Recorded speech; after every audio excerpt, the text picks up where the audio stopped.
here today with a true Arizona drag racing legend, Chris Thomson. You know, Chris, this is a real treat for me because today I get to interview the interviewer. And you have had an opportunity to talk to some of the greatest people in not only Arizona, but in drag racing period, and especially specializing in the background of Arizona drag racing. A real treat to be here with you today. Well, it's my pleasure as well, and I feel the same. It's a pleasure. I'm excited that you're doing this. I couldn't think of anybody else that that you're my. If I go to a drag race and I don't hear your voice, it's not a drag race. Well, I'm glad to hear you say that, man. That's cool. But you were a great asset to me, and always giving me opportunities to find out what's going on. Your background in drag racing is phenomenal. But let me ask you this: where are you from? I'm from Phoenix, Arizona. And So you're a Zony. Yeah, like so many of us back in the day, I was born in St. Joseph's Hospital in downtown on Thomas and Third Avenue, I believe. And that was like, if you back in the day, you were either born there or Good Samaritan. How did you get a background in car racing? My brother was my first. It was the first guy. My brother Warner was. He was the guy. He bought me my first bicycle. Coached me in Little League. He was the best big brother, but he had a passion for cars, and he had a 59 El Camino. And the 59 El Camino had just V8 in it. It was kind of cool, and it had a loud muffler on it. But he had a JC. Like most guys had different magazines under their bed. My brother had car magazines, but he had a JC Whitney catalog. And I used to go through there and look at the JC Whitney catalog. And I remember when my brother bought one of those cutout dumps from JC Whitney, and that was the coolest thing ever. And he took me around in that, and eventually he moved on with that, and he had a '64 Buick Skylark, but the one with the aluminum hood. That was like, it was a limited edition thing that Buick had built for a possibility of racing. So it was really a multiple stick shift car. It's really a badass car. Where'd you go to high school? Camelback High School. Were you into cars in high school? Oh yeah, I was. I was in cars from the age, really into cars from probably about the age of 7 or 8. Where we moved to by 24th Street Indian School wasn't far from the Goosick Speed Shop at 2110 East Indian School at the time. When they were located there, and like all kids are out riding their bikes and having a great time, and all of a sudden I hear this noise. What's that noise? And I'd ride towards the noise and it'd go away. And but I also knew from being in grade school, there was a guy named Tom Goosick that was there that always seemed to have cool decals and different things. And I didn't put it together until one day I actually stumbled upon the business and knew where the noise was coming from. So every time that they would fire their dragster up, before they went to the races, they'd fire it up and tune and make sure everything's right. I got pretty good. I could make it there before they shut the thing off. And I was there just looking over their shoulders, and I knew that was cool. When I was 5 years old, there was a racer named Fred Rathman who raced a 4-cylinder dragster with a Mickey Thomson engine in it, and that was a big deal back then. It was that was the first race car I ever sat in. I thought it was cool then, but I didn't realize how quickly I'd be sucked into it. And I'm glad I did. First racetrack you went to? First racetrack I went to would have been Phoenix Dragway with my brother-in-law John. And John Beck was another car guy that influenced me. He had a GTO, and he bought and sold cars and Mustangs, and he had everything fast. So John was the guy that took me to my first drag race there. Then my second place I went to was Orange County. We were over vacationing and went to a drag race there. And then about that time I hooked up again kind of with the Goosick family, and they kind of let me tag along. And my mom says, as long as you don't get in the way, go have a good time. So I was off, and Beeline Dragway, a lot of races at Beeline Dragway, and met a lot of great people there. And you just totally knew that, I didn't have a car yet that I could race, but I knew I wanted to have one. What was your first car? My first car I owned was a '68 Mustang with a 289 in it. It was slow, but I bracket raced and had a great time. And put a set of headers on it, and of course all the things you do it, and skyjackers on the back, and big tires and wheels on the back, and it was my car. and it kind of defined me, and I just had a great time with it. So that was, you raced for trophies and such? At I went to mainly beeline with that car, and it was try to get past first round. Rarely did I ever do it, but you know, the trophy racing started when my buddy Tom Gusick had a C10 truck, standard cab short bed truck that he bought from his brother Bill, and we go out to Phoenix Drag when Tom was taking into photography big time back then. So we go out there and he'd take pictures all day long, and I'd race the truck. And I got pretty good at it and won a lot of trophies, and actually won some money races there, and you know, had a great time with it. So I was really even more so hooked into the racing thing. So I never, you know, didn't have a really purpose-built race car till I was in my 30s. You know, my own car. I worked on other people's cars, helped out. I knew what I wanted to have, knew what I was inspired by. Along the way, I worked for people like Bill Knobloch, who, and him and Joe Faulkner, they were big time into drag racing. Bud Yancey inspired me. He was a great, you know, engine builder, and he knew a lot of things, and then I kind of got, I wanted to have a dragster. So we bought a, my first dragster was really just a, you know, it wasn't fast. It was, I think it would run 10 seconds, 10 20s, and it, you know, was just for us to go out and have some fun. And I drove it a couple times, but I put my friend Jim White in it. Not the Jim White fuel racer, but Jim White, our local guy that does a lot of sheet metal for people in their cars and such. And we went racing with it, and we did pretty good. We won a couple races and won a big race up in Winslow one weekend, and you know, knew we loved it. But at that point, I looked at the car and I wanted to go quicker, and the car really wasn't safe to go quicker in. It was a good 10-second car. So we got together with Bud Yancey, and Tom was working with Bud back then, and kind of picked the car I wanted, and looked at a Mark Williams car, and looked at a Spitzer car, and looked at a couple of different things, and you know, they built me the initial chassis, and I know I didn't want to go super comp racing because I didn't like breaking out.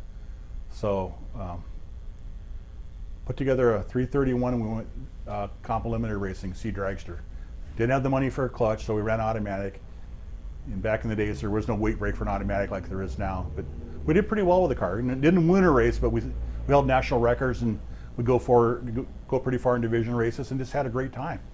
And that hooked me then. I mean, I loved NHRA racing. I loved going on the road. Right? You know, we raced Salt Lake City, and you know, and Baylands, Fremont, and Bakersfield, and you know, the old Vegas, a bunch of tracks. And you know, we went out and you know, did the tour for a couple of years, and just had a great time with it. You've had a lot of people drive your cars. I've had people, guest drivers. How do you remember that? I've Jim Kelso.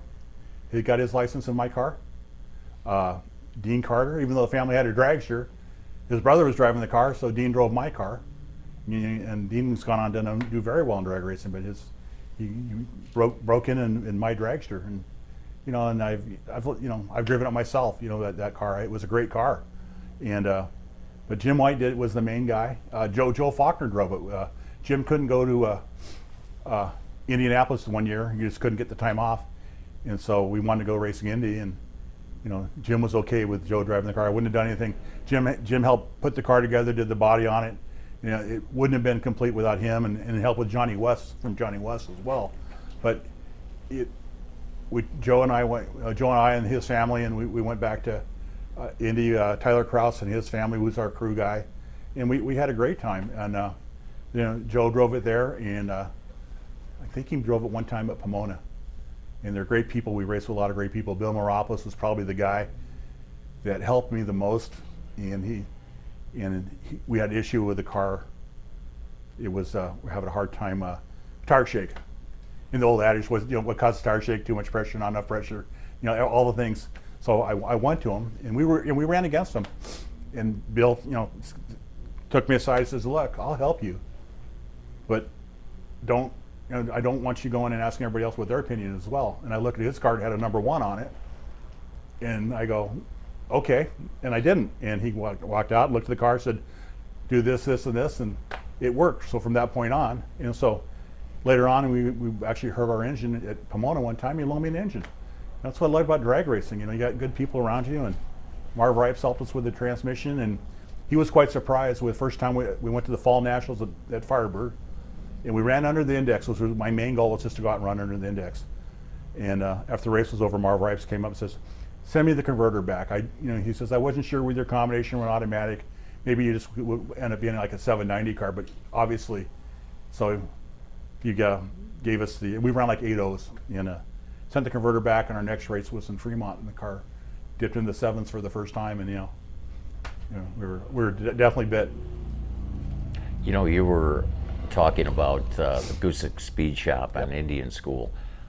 I believe you were involved in a speed shop in the 80s. Well, first of all, my career in drag race in the performance industry is really thankful to the Gusick family, because they brought me in and they let me hang around, and they gave me my first job was working for them in their warehouse, and I worked alongside Vince Thomas, and Everett was the patriarch of the family. He was in the warehouse as well, and learned a whole lot, and met a lot of people in the industry.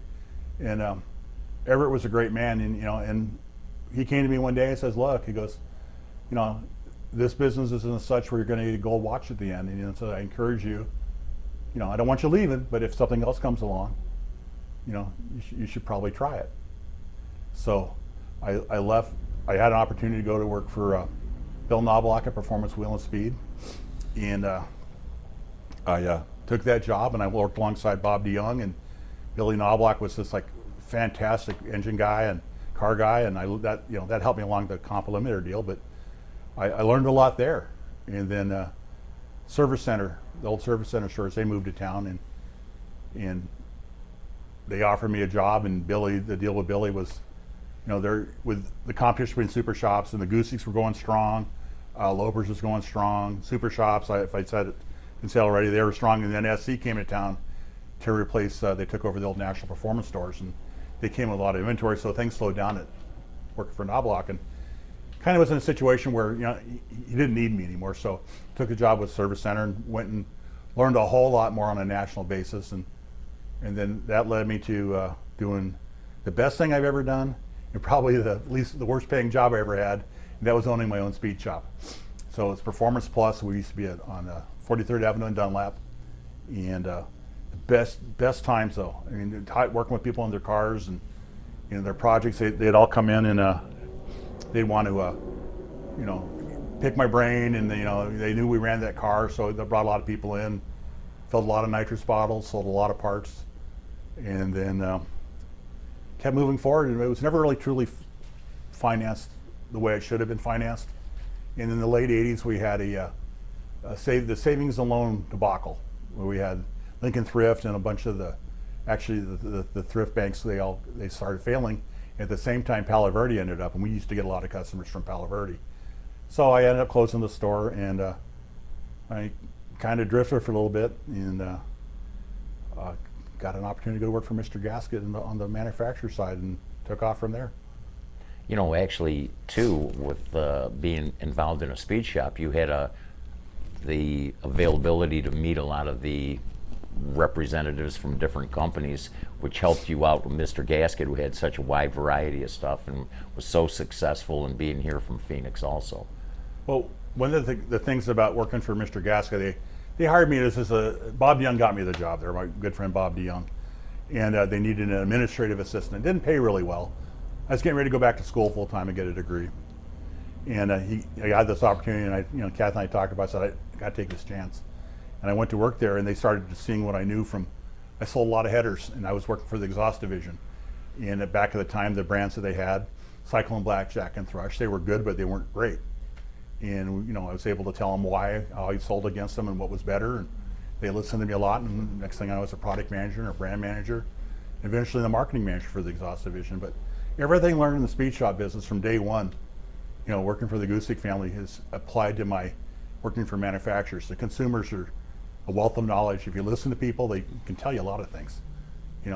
People come in and want to hear what they had to say and what they thought, because sometimes they'd be your next best idea. I heard you mention a name in there, Kathy. Mm-hmm. Tell me about Kathy. Oh, my life, first of all, my life would not be what it is without my wife, Kathy. She's an awesome lady. She knows exactly when to apply her boot to my backside when I start getting mopey. She makes sure that, she's my biggest fan. And she's together, we have two great daughters, Kristen and Emily, and with them, we have four awesome grandchildren. So God has blessed me in my life. I couldn't be any happier with the way my life has turned out. There's a lot of speed bumps along the way, and I joke with people saying that I would never want to run for public office. I wouldn't want my history brought up, but I'm really happy with the way things are. And none of it was really possible when I had my lowest of lows. Kathy was the one there that always picked me up and got me back on track. She must have the same passion for racing as you do. Oh, she does. We have NHRA TV, and we'll sit and watch the races, and she wanted who won and who's that, and we bet against each other who's going to win, and she has a great time with it, and she loves going to the races when she's not visiting the grandkids. So we got grandkids in Oregon and Idaho, so she flies more than I do anymore. I used to fly all the time. Now she's out doing her grandmother thing a whole lot, but no, she loves racing. The kids grew up around racing. They understand it as well. My daughter Kristen, she married into the guy at the Air Force, and they're stationed up in Idaho, and they're at the Boise up there, and they had a jet car race going on, and they're out with a bunch of pilots, F-15 pilots, because her husband flew with F-15s, and she kept answering questions I didn't know the answers to, and she said, "Dad, they're giggling like a bunch of little girls. They didn't understand it, and they just saw a car going on the track with a jet on it. They thought, oh, that'll be fun to do." But they're really amazed by her. And Emily was the same way. She took auto shop in school, and people would challenge her, "Well, what do you know?" And, "Well, my dad knows cars." "Well, what does your dad do?" And at the time, I was working for Holley Performance. My dad works for Holley, and all of a sudden, she got VIP status in her auto shop class. So it's cars have been my life. I don't know what I'm going to do when I grow up. I still haven't figured that out. Well, it looks like you're still pretty much involved in the car industry. What do you do now? I'm a national sales manager for Center Force Clutches. They're located up in Prescott, Arizona. Built a great product, a great family-owned company. So many of our companies in the industry have been bought by venture capital groups, and they're still great brands, and they still build good products, but they kind of lose their touch with the people, because also it's a corporate mentality instead of a product-driven, results-driven, family-owned business. And Bill Hayes started Center Force Clutches back in the 80s, and he was previously owned Hayes Clutches, served out his non-compete and came up with the Center Force clutch with a unique clutch. Back then, nobody wanted to run a diaphragm clutch. They're always afraid of it. And Center Force came up with a device, the way they redesigned the diaphragm. Bill Hayes has been thinking, and now all the clutches you see out there, most every popular clutch is a diaphragm. That's what Bill Hayes did for Center Force. And they moved to Arizona, I would say early 90s, late 80s, early 90s, and been friends with them ever since. And the opportunity came to, they needed a sales manager, and I wanted to not have to go back to Cleveland like for the previous company I was working for. I didn't want to have to go back as much, and so I took the job with them. I really enjoyed it. You mentioned drag racing as a family. With this job, you get to travel around the U.S. and you get to meet some of that family that you've been touched by throughout the years. How was that experience? Well, what's interesting is Kathy, when I started first traveling a lot, I've traveled almost 2 million miles on American Airlines, America West, U.S. Airways, and then rolled in American Airlines. And she'd be worried if something were to happen for me out of town. And she started, coming with the SEMA show and meeting some of these people. And I go, in every town I go to, there's a performance person. There's somebody from the industry somewhere. And I'm never alone, even if I'm traveling alone, there's somebody there. And that's really the truth. I mean, there are people that you may not even know each other all that well, but if one of us, it's a close-knit family. It's a big, small industry. It's a $50 billion industry now plus, but still people know each other, and we all have the blessing to sell stuff. My friend John Menzer, used this phrase. He says we build parts that people don't need, and they're buying with the money they don't have to impress people they don't know. How much fun, it couldn't be more fun than that. We're all the same way. We all do the same thing with our passion. Well, I'll tell you what, that's tremendous. Now, you also are very involved in the Arizona Racers Reunion with Bill Gusick. Tell me a little bit about that. Well, Bill and his family have been running the Arizona Drag Racers Reunion for over 25 years now, I believe. And it started off at their house, and because in the early days I traveled a lot, so I wasn't always in town for it. But, going into COVID, and just prior to that, I worked more locally, and I was able to help Bill out in, Bill's passion and his family's passion is to get people together. It used to be held at their house, and then we at their parents' house, and it was really a great deal. And it outgrew that, and all then we moved a couple of different places, and it kept growing, and it became more of a, it's not, it's Bill's passion, but Bill's passion is for everybody that's run race cars, drag cars, current, past, or people even interested in the future. And it's not like in the old days it used to be, you remember you were either a Coke or a Pepsi guy, or the local people, you were either a Criz or a Crux guy in AM radio. Well, in Speed Shop, you're either a Loper or a Goosey guy in the Phoenix area. And there were rivalries, and that's long gone. Bill invites, there's no rivalries. Everybody, you're a racer, come, let's get together. And we've had some really, really, really great events. And the last few years we've been at the PKR track up there in North Phoenix, and they hosted us, so plenty of space, and we're able to grow. And we've got to the point where we've outgrown it again. And so this coming year we're making a move, and we've got the permission to say it now, but this year we'll be at the Bradford School of Driving. It'll be Easter weekend, like we did last weekend. It'll be the Saturday before Easter. We're kind of hesitant on that, but we found that a lot of people don't travel, or a lot of people from out of town come back to see their families that race, and they're able to attend and see their family at the same time. So we want a place that has paid parking, so we had a lot of show cars. People with show cars showed up at big time. It was a great car show in the race cars. So we'll have everybody basically on asphalt, and they have nice buildings for people to sit inside and rest from if it happens to be warm. It usually isn't, but and it's a great facility. And at the same time, some people on the west side have to travel a little bit farther, but a lot of great racers in the East Valley that haven't gone, and we're hoping to get our friends from Tucson to come up and join us. It's really close to Tucson. It's like 40-something miles closer to Tucson. So we're looking forward to having that. And you've been a great part of that. We brought you on as the announcer, and you do your thing, and it's just a lot of fun. And you make it's just a bunch of people. There's no money made on it. There's it's a nonprofit, or almost a minus profit type of thing to run, but it's done with passion.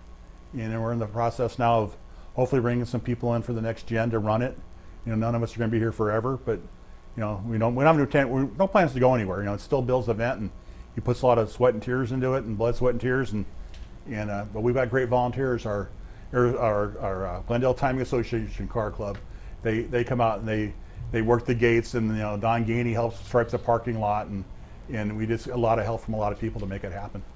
What's cool too is that you bring, you mentioned speed shops. It was like this speed shop, that speed shop, and there wasn't much mingling in between. And the same with the reunion. You bring all the racetracks together, and there was a lot of rivalry between racetracks, and I think that's a great thing. People came down from the Winslow racetrack, of course, Speed World, and Tucson Dragway, and Firebird Motorsports Park, which, by the way, Radford Racing School is right there on the same property. Yeah. And so that's going to be a tremendous opportunity there to move to that facility. And I don't really feel that going across town is going to be a disadvantage. I think it's a big advantage.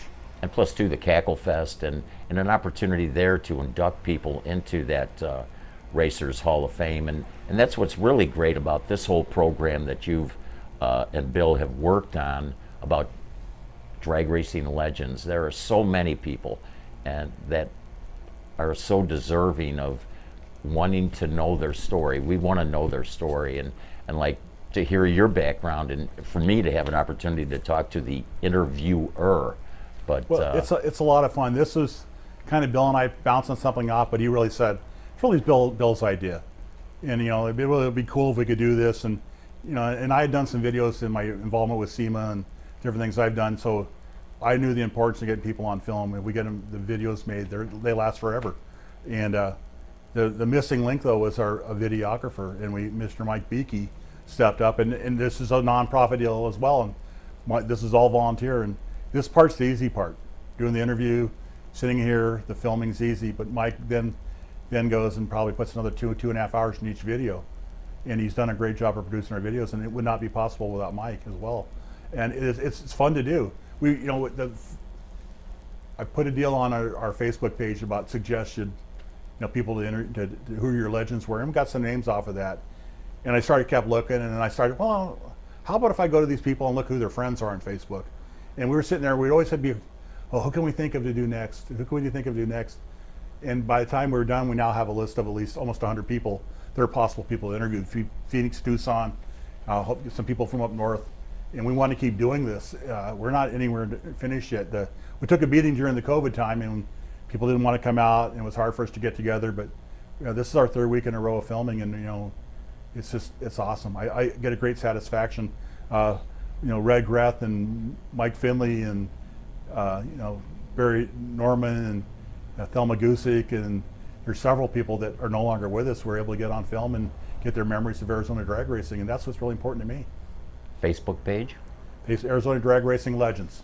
All right. And there's also Arizona Drag Racing Hall of Fame. So, pretty cool deal. I'll tell you what, it's pretty cool being with you. Thanks, Johnny. It's been great being with you. You're, like I said, longtime friend, and I kind of a little nervous being on this side of the camera and this side of the lights, but you made it very comfortable, and I appreciate it. Well, now everybody knows how cool you look, Yeah. Now Mike Beakey is going to be able to do the makeup thing. Yeah. Big Mac, Dave McClellan, he always said he had a face for radio. What do you see in the future of drag racing for Arizona?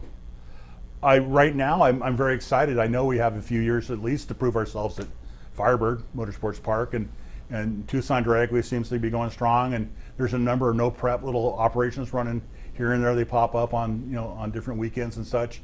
I'd love to see us have a track in northern Arizona, whether it be quarter mile or eighth mile.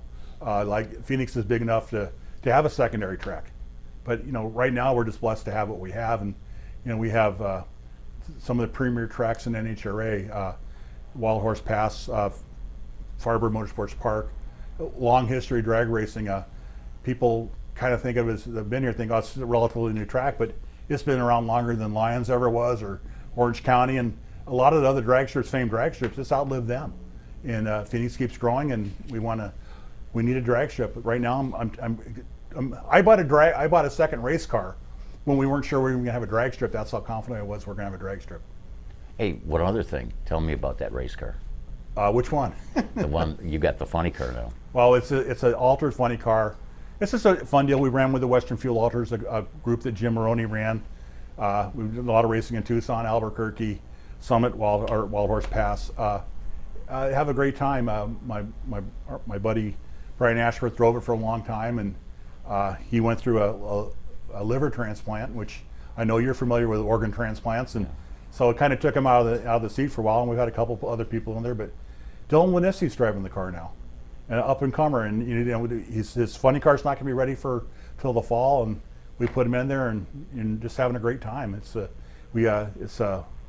Twilight Zone Fuel Alter, and it's the Desert Rat funny car, and we did the Desert Rat in tribute to our friend Ron Sutherland, who was probably one of the nicest guys you'd ever want to meet in drag racing, and we truly miss him. And I just couldn't see not having a car. He was the first funny car guy that I knew as a kid. I mean, he was the first funny car racer that I could walk up and talk to, and he'd say, "How you doing?"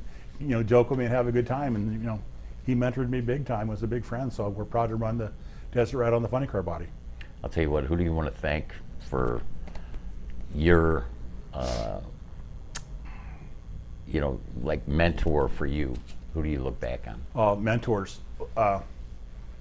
First of all, none of this is possible without God.